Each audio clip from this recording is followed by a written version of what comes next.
Assalamualaikum warahmatullahi wabarakatuh. Selamat datang di channel Suro Bajol.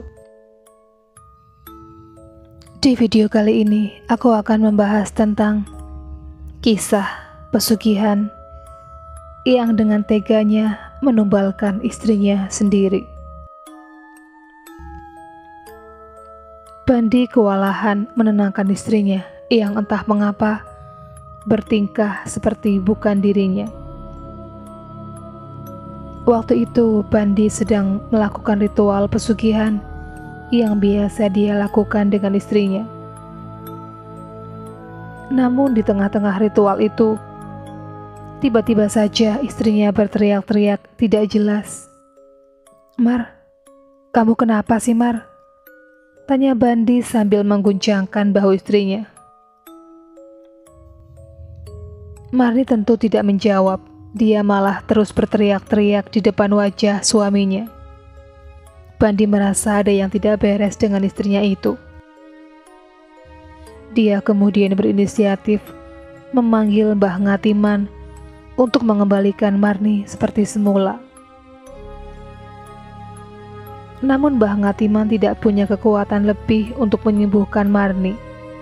Katanya, sosok makhluk yang ada di tubuh Marni terlalu kuat. Dia kemudian menyarankan untuk melakukan sebuah ritual pengusiran setan. Bandi setuju dengan hal itu. Malam harinya, ritual tersebut segera dilakukan di rumah Mbah Ngatiman. Dia kemudian merapal mantra sambil menyemburkan air ke tubuh Marni. "Siapa kamu?" tanya Mbah Ngatiman. "Aku adalah penunggu pantai selatan,"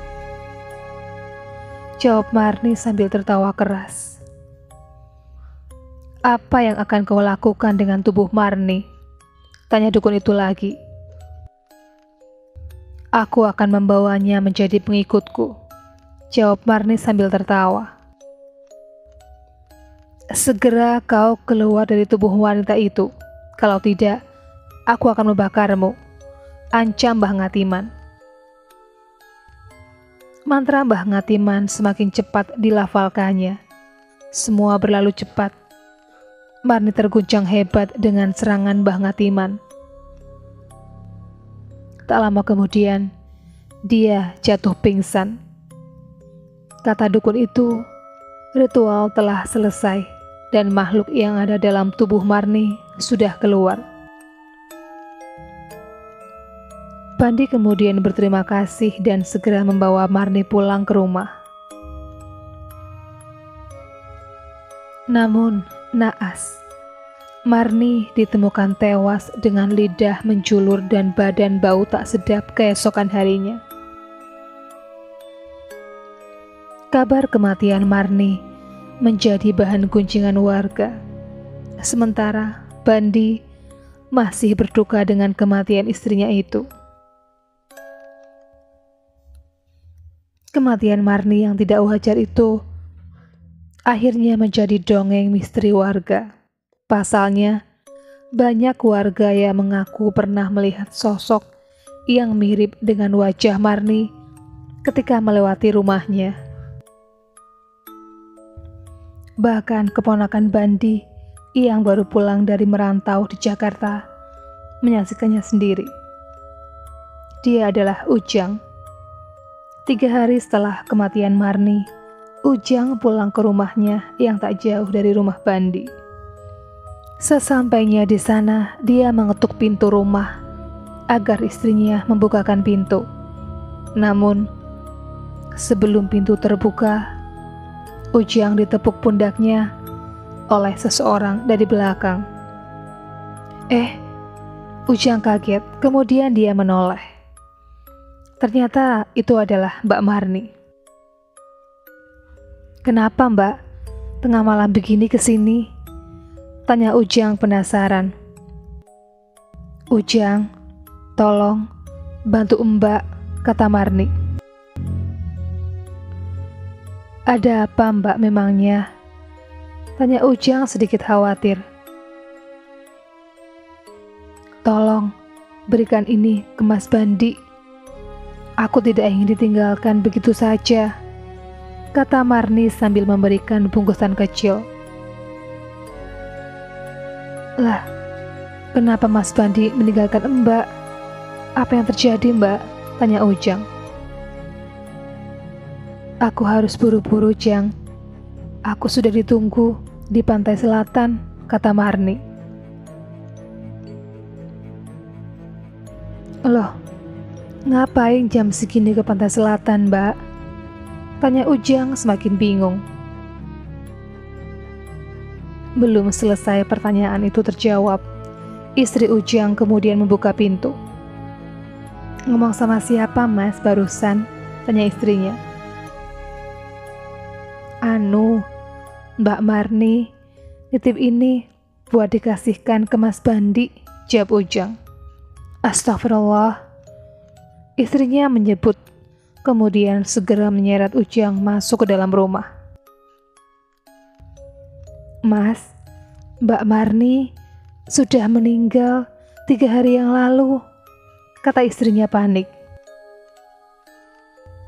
Innalillahi, aku harus mengantarkan amanah ini, Dek, kata Ujang. Singkat cerita, Ujang kemudian mengunjungi Bandi keesokan harinya untuk memberikan bungkusan yang dititipkan oleh Marni. Dan ketika bertemu Bandi, Ujang mendapat respon yang cukup aneh. Tak sekalipun Bandi menyahuti Ujang, dia hanya diam saja. Namun Ujang tak mau ikut campur. Yang terpenting baginya adalah amanahnya sudah disampaikan kepada Bandi. Setelah membuka bungkusan kecil yang diberikan Ujang, Bandi bergegas menuju pantai selatan yang didatanginya beberapa bulan lalu untuk meminta pesugihan. Betapa terkejutnya Bandi ketika menemukan istrinya. Dia melihat istrinya diikat kedua tangannya di tiang dan disiksa oleh banyak makhluk. Marni terlihat sangat kesakitan. Tubuhnya penuh dengan luka sabetan. Kondisinya benar-benar buruk. Tak kuasa melihat hal itu, Bandi mencoba menyelamatkan istrinya. Tetapi dia gagal karena jasad istrinya sudah dibawa para makhluk itu menuju pantai selatan.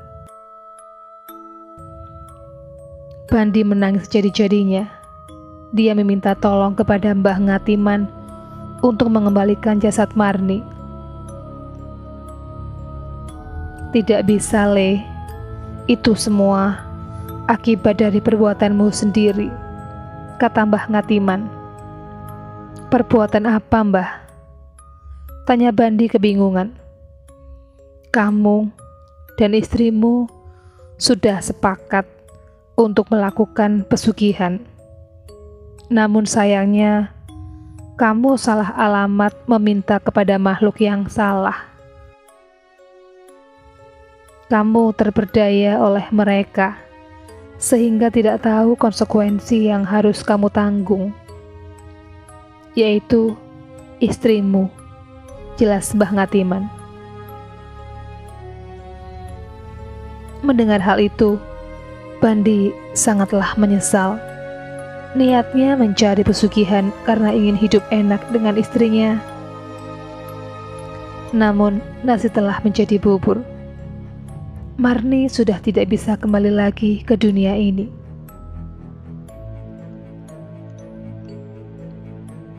Demikianlah kisah tentang pesugihan seorang suami yang ternyata menumbalkan istrinya sendiri. Sekian dulu video kali ini, jumpa lagi di video berikutnya. Assalamualaikum warahmatullahi wabarakatuh.